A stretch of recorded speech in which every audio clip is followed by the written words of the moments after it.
अथ चतुर्थोऽध्यायः।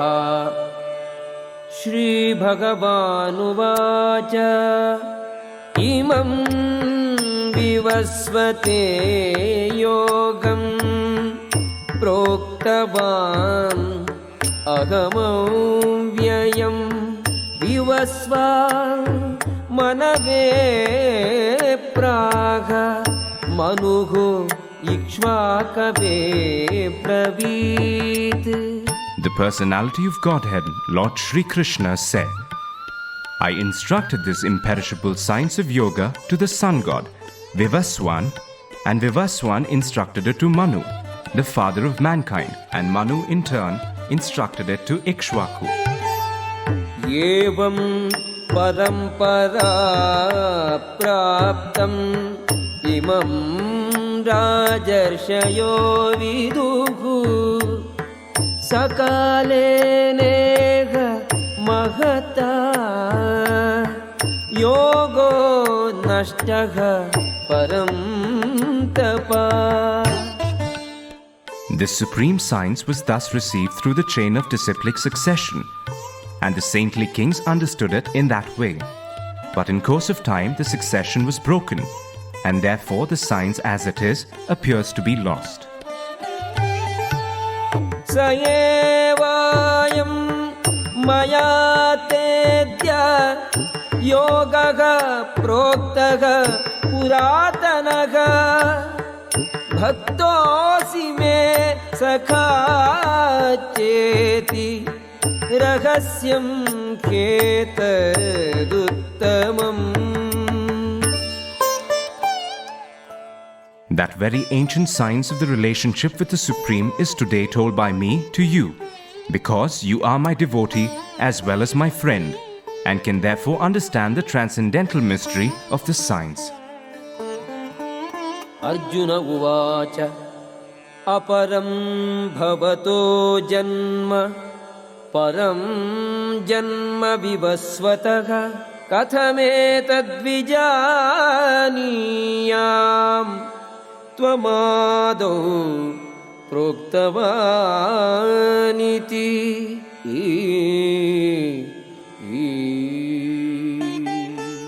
Arjuna said, the sun god Vivaswan is senior by birth to you. How am I to understand that in the beginning you instructed this science to him? Shri Bhagavanu Vacha Bahuni me vyatitani janmani tavajarjuna tanyagam veda sarvani natvam vetha parantapa.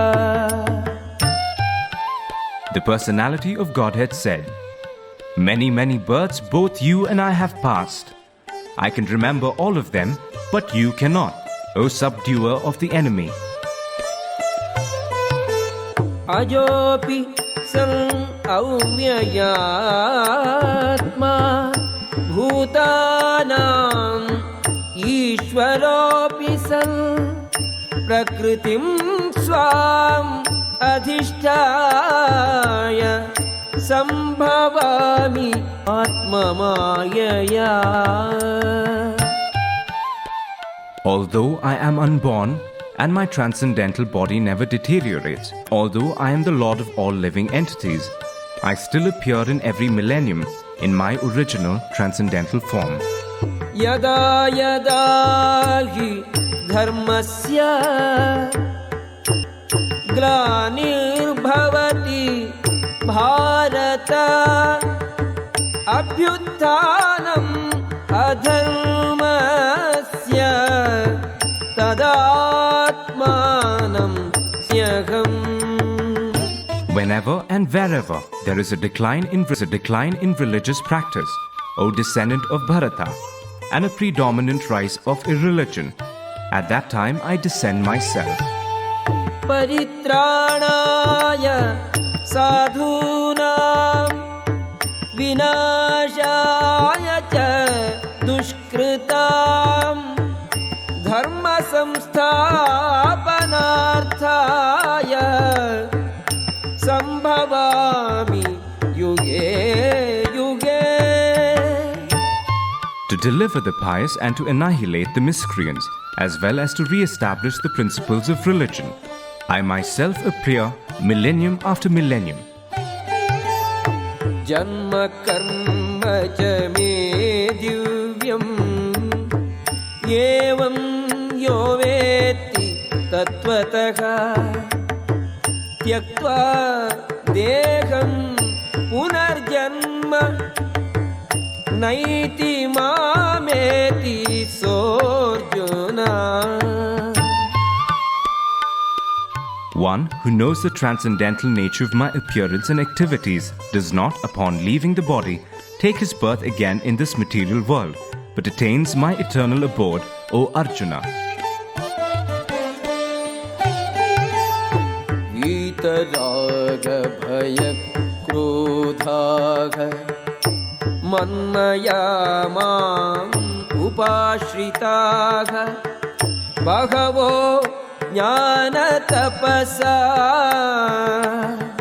bhuta madbhavam agataha.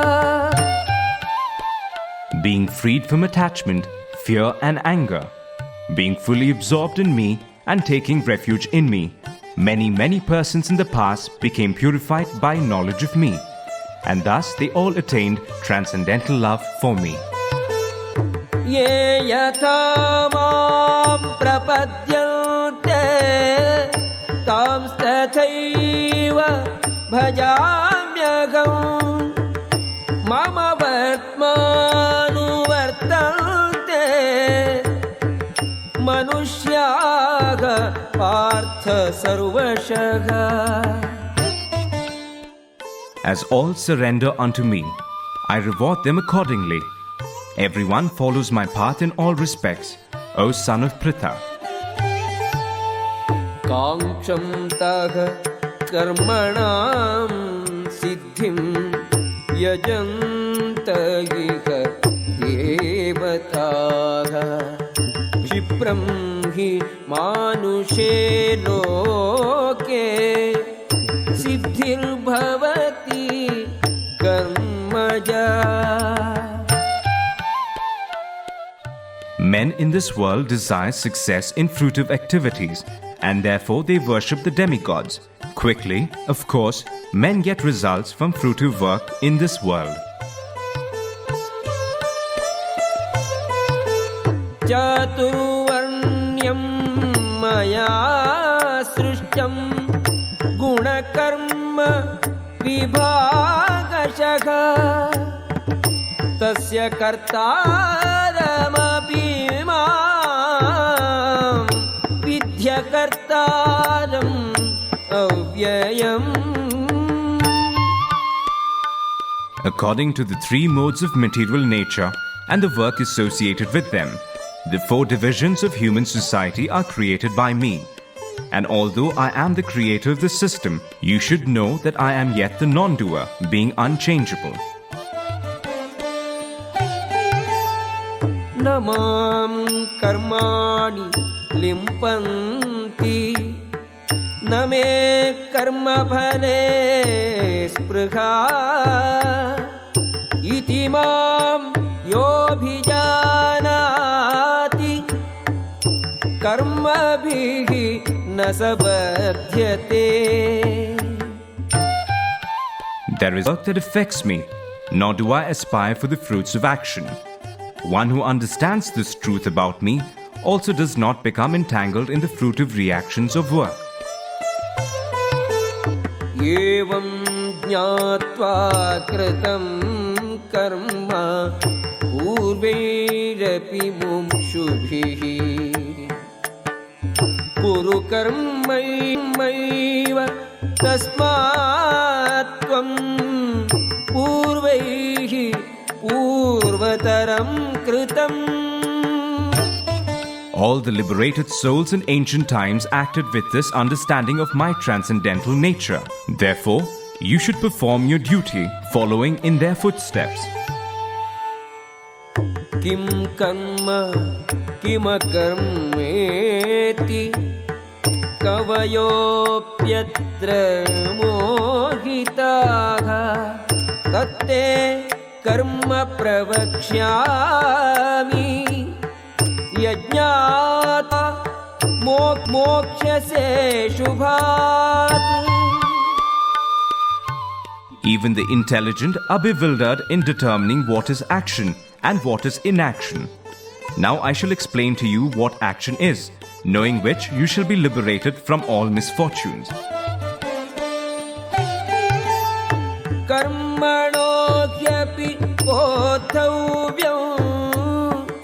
बोद्धव्यं च विकर्मणः अकर्मणश्च बोद्धव्यं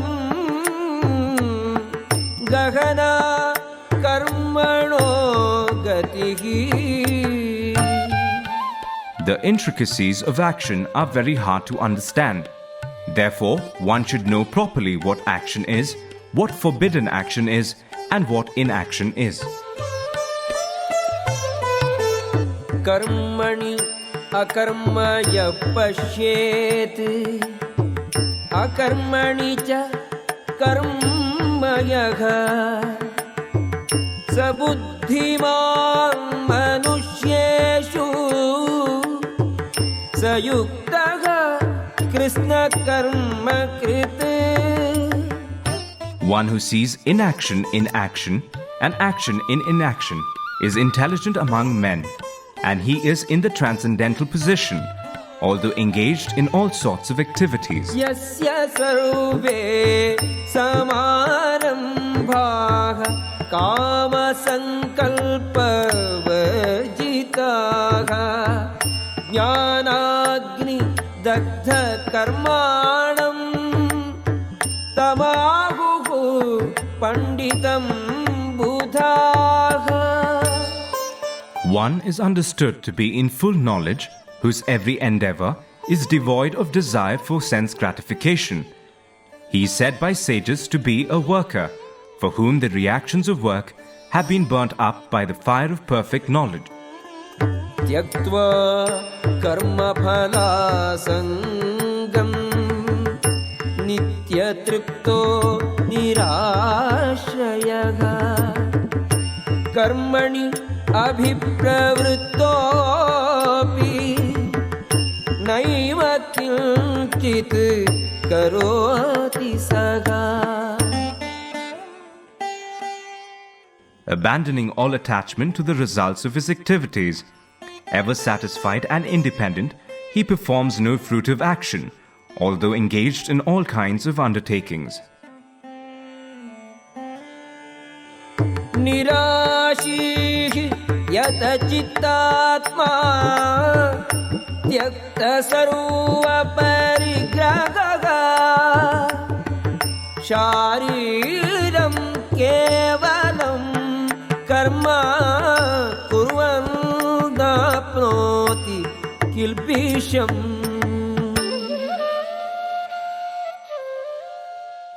Such a man of understanding acts with mind and intelligence perfectly controlled, gives up all sense of proprietorship over his possessions, and acts only for the bare necessities of life. Thus working, he is not affected by sinful reactions.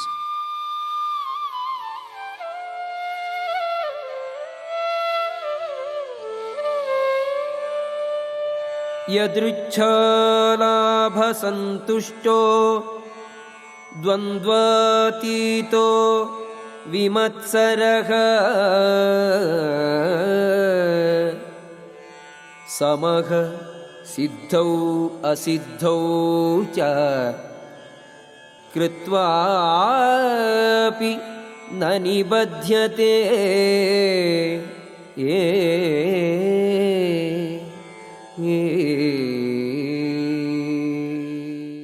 He who is satisfied with gain which comes of its own accord, who is free from duality and does not envy, who is steady in both success and failure, is never entangled although performing actions. गतसङ्गस्य मुक्तस्य ज्ञानावस्थितचेतसः यज्ञायाचरतः कर्म समग्रं प्रविलीयते.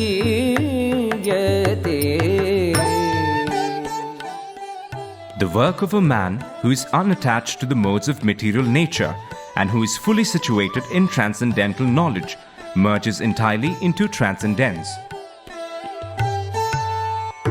ब्रह्मार्पणं ब्रह्महविः ब्रह्माग्नौ ब्रह्मणाहुतौ ब्रह्मैव तेन गन्तव्यं ब्रह्मकर्म समाधिना.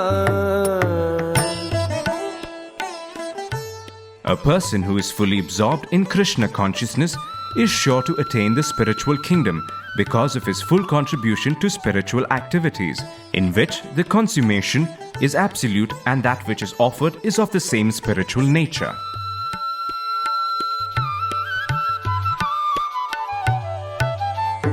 दैवमेवा परे यज्ञं योगिनः पर्युपासते ब्रह्माग्नौ अपरे यज्ञं यज्ञेनैवोपजुह्वति.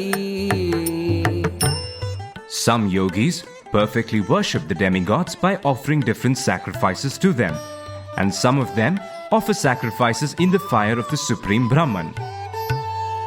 श्रोत्रादीनि इन्द्रियाण्यन्ये संयमाग्निषु जुह्वति शब्दादीन् विषयान् अन्य इन्द्रियाग्निषु जुह्वति. Some, the unadulterated brahmacharis, sacrifice the hearing process and the senses in the fire of mental control, and others, the regulated householders, sacrifice the objects of the senses in the fire of the senses. सर्वाणीन्द्रियकर्माणि प्राणकर्माणि चापरे आत्मसंयम योगाग्नौ जुह्वति ज्ञानदीपिते. Others, who are interested in achieving self-realization through control of the mind and senses, offer the functions of all the senses and of the life breath as oblations into the fire of the controlled mind. द्रव्ययज्ञाः तपोयज्ञाः योगयज्ञाः तथा परे स्वाध्यायज्ञानयज्ञाश्च यतयः संशितव्रताः.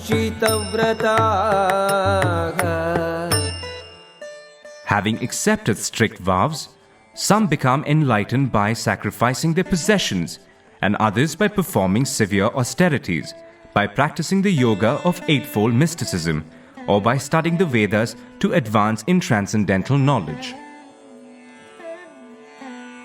अपाने जुह्वति प्राणं प्राणे पानं तथा परे प्राणापानगति रुद्ध्वा प्राणायाम परायणाः अपरे नियताहाराः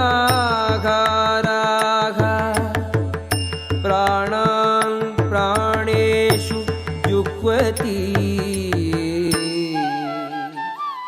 Still others, who are inclined to the process of breath restraint to remain in trance, practice by offering the moment of the outgoing breath into the incoming, and the incoming breath into the outgoing, and thus at last remain in trance, stopping all breathing. Others, curtailing the eating process, offer the outgoing breath into itself as a sacrifice. सर्वेप्येते यज्ञविदो यज्ञक्षपितकल्मषाः यज्ञशिष्टामृतभुजो यान्ति ब्रह्म सनातनम्. All these performers who know the meaning of sacrifice become cleansed of sinful reactions, and having tasted the nectar of the results of sacrifices, they advance towards the supreme eternal atmosphere. नायं लोकोऽस्ति अयज्ञस्य कुतोऽन्यः कुरु सत्तमा. O best of the Kuru dynasty, without sacrifice one can never live happily on this planet or in this life. What then of the next? एवं बहुविधा यज्ञाः वितताः ब्रह्मणो मुखे कर्मजान् विद्धि तान् सर्वान् एवं ज्ञात्वा विमोक्ष्यसे.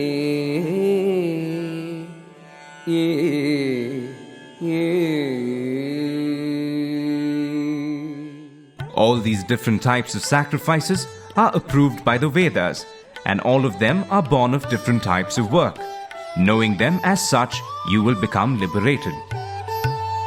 श्रेयान् द्रव्यमयात् यज्ञात् ज्ञानयज्ञः परं तपा सर्वं कर्माखिलं पार्थ ज्ञाने परिसमाप्यते.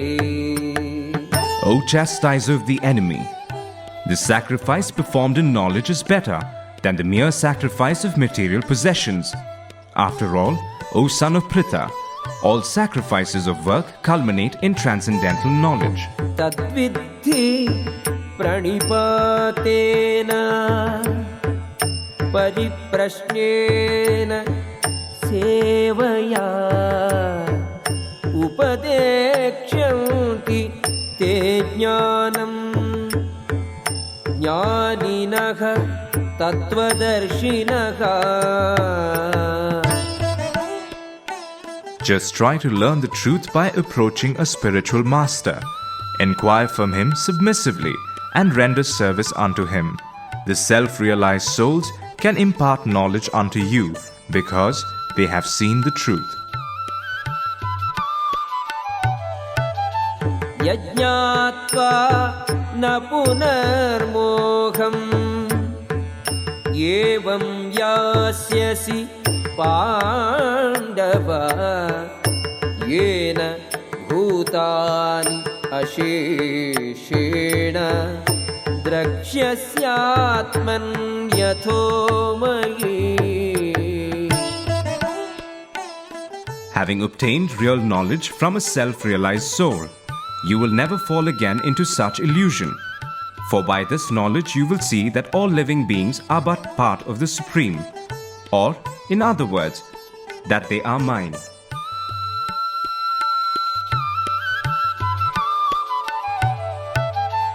अपि चेदसि पापेभ्यः सर्वेभ्यः पापकृत्तमः सर्वं ज्ञानप्लवेनैव वृजिनं सन्तरिष्यसि. Even if you are considered to be the most sinful of all sinners, when you are situated in the boat of transcendental knowledge, you will be able to cross over the ocean of miseries. यथैधांसि समिद्धोऽग्निः भस्मसात् कुरुते Arjuna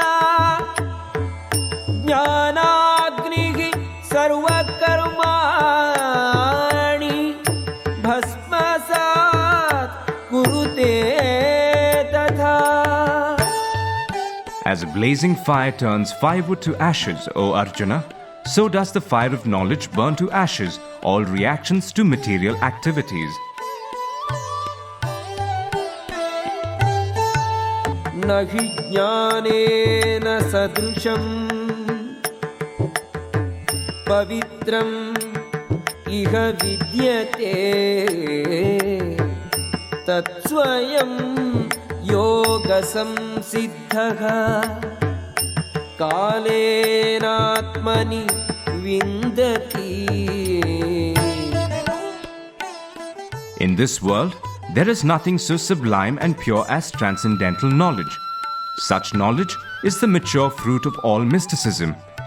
And one who has become accomplished in the practice of devotional service enjoys this knowledge within himself in due course of time. Shraddhavan labhate jnanam tatparaha samyatendriyaha jnanam labdhva param shantim achirena-dhigacchati. A faithful man who is dedicated to transcendental knowledge and who subdues his senses is eligible to achieve such knowledge, and having achieved it, he quickly attains the supreme spiritual peace. Ajñascha ashraddadhanascha samshayatma vinashyati nayam lokosti na paro na sukham samshayatmanaha.